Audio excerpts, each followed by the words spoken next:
O livro do juízo infinito. Era uma tarde nublada, e a biblioteca pública de Eldridge parecia envolta em uma neblina densa que filtrava a luz do sol. O ar estava carregado com o cheiro familiar de papel velho e poeira, um cheiro que sempre me trazia uma sensação de nostalgia. Mas, naquela ocasião, algo estava diferente. Enquanto perambulava entre as estantes altas, algo chamou minha atenção. Um livro, mais escuro que o resto, repousava sobre uma mesa de madeira desgastada, como se tivesse sido esquecido por um tempo indeterminado. O título, O Livro do Juízo Infinito, estava gravado em letras douradas que reluziam de maneira inquietante, quase hipnotizante. Havia uma aura de mistério ao redor dele, como se cada página estivesse sussurrando segredos antigos que clamavam para ser ouvidos. Aproximando-me cautelosamente, a primeira coisa que notei foi que não havia uma data de publicação. Era como se aquele livro houvesse emergido do vácuo do tempo, desafiando a lógica.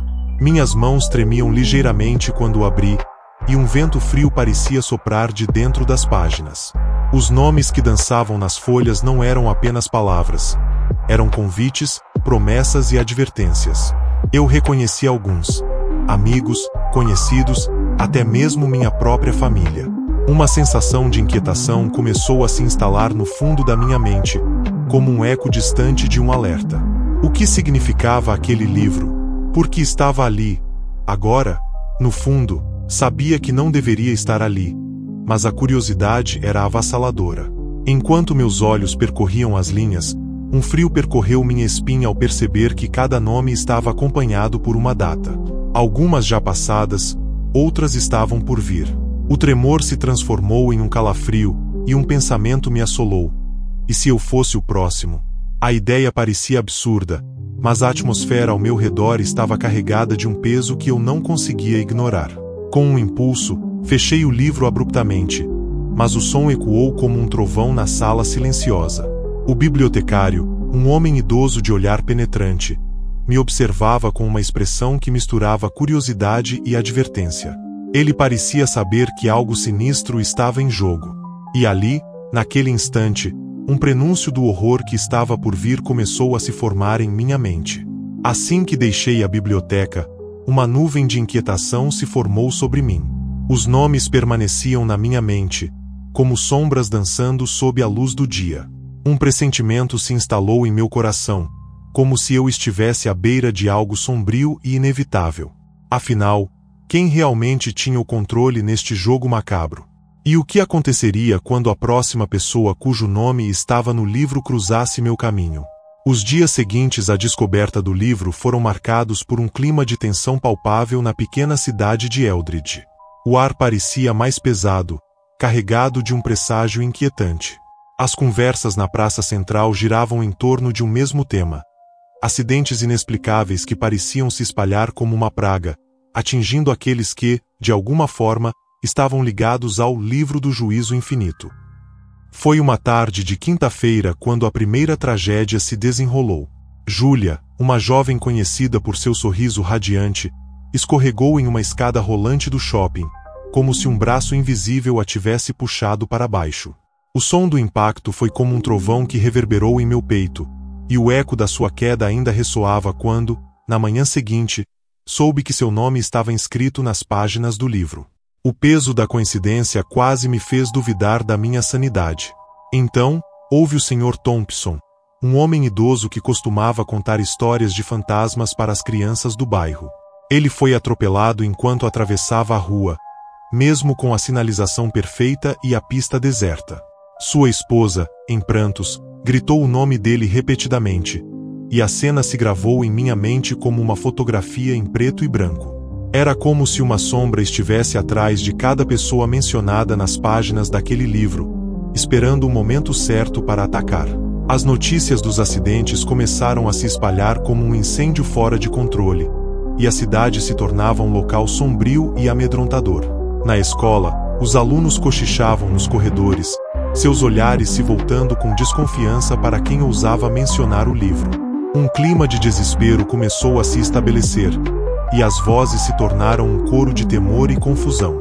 Cada nova tragédia trazia à tona o mesmo questionamento: quem seria o próximo? Naquele cenário caótico, um grupo de pessoas afetadas pelos acidentes decidiu se reunir, na esperança de descobrir alguma solução. Olhares furtivos e expressões de pavor dominavam a sala, enquanto todos lutavam para aceitar que suas vidas estavam agora interligadas de maneira sinistra. O peso da inevitabilidade parecia escorregar pelos dedos como areia, e a busca por respostas se tornava uma urgência desesperadora. Como poderiam deter essa série de infortúnios antes que fosse tarde demais? E assim, à medida que os acidentes se acumulavam, uma pergunta crucial pairava no ar. Quem mais estaria destinado a se tornar uma vítima da maldição? Com o passar dos dias, a atmosfera em Eldridge se tornava cada vez mais opressiva.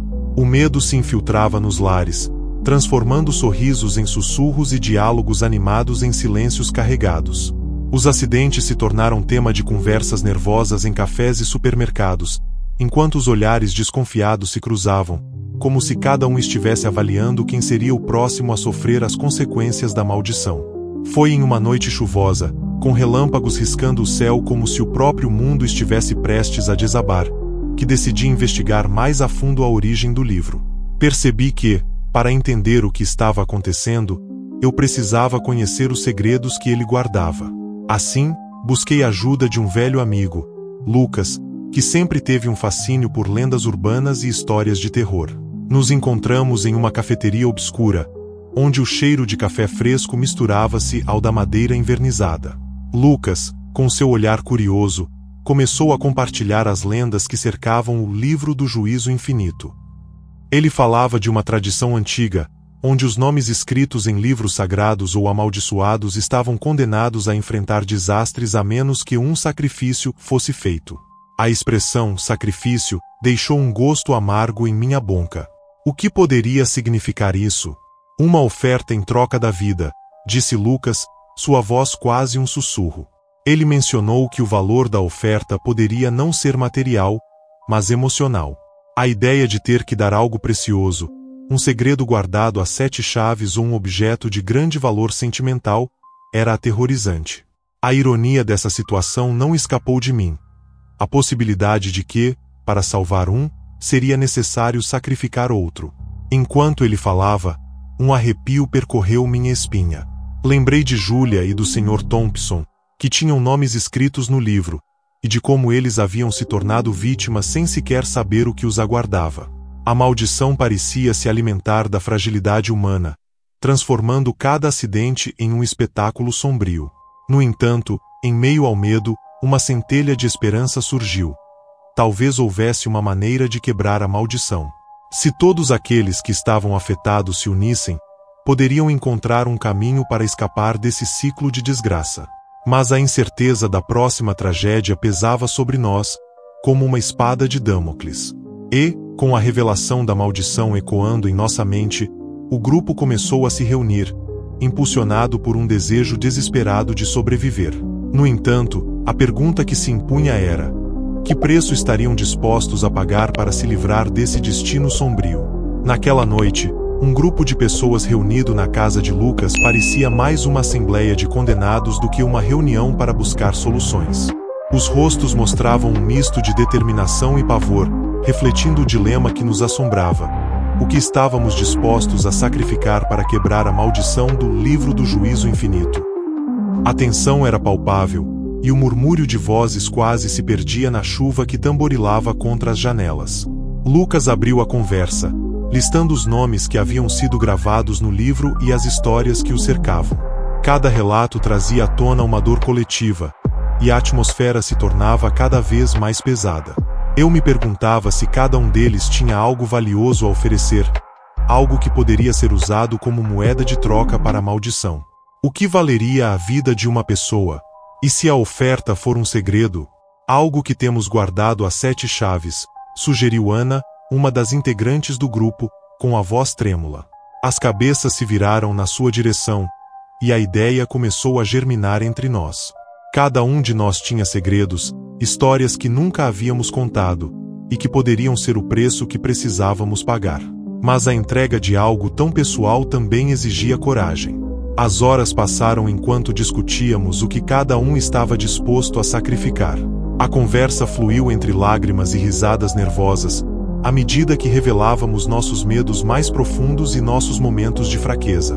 Eu me lembro de confessar algo que carregava desde a infância, uma culpa que sempre me perseguiu, um segredo que me havia consumido em silêncio. No entanto, ao proferir aquelas palavras, uma parte de mim se sentiu aliviada. Mas à medida que a noite avançava, uma dúvida se instaurou em meu coração. Será que essas ofertas seriam suficientes? O que aconteceria se, mesmo após nossas confissões, a maldição continuasse? O peso da incerteza começava a sufocar a esperança que começava a florescer. Com cada história contada, o grupo se uniu mais, mas a angústia pairava como um manto sobre nós. A necessidade de agir rapidamente se tornava urgente, pois os acidentes continuavam a ocorrer, e a lista de nomes não parava de crescer. Precisávamos de um plano, algo que unisse nossas ofertas em um só propósito. Mas quem poderia garantir que nossas revelações seriam suficientes para apaziguar a ira do livro? E se, ao final, o que nos restasse fosse apenas o eco de nossos medos, perdidos em um ciclo interminável de desespero? Essa questão pairava em nossos corações enquanto decidíamos qual seria nosso próximo passo. A manhã seguinte à nossa intensa reunião começou com uma sensação estranha no ar, como se o próprio dia estivesse ciente da gravidade de nossa tarefa.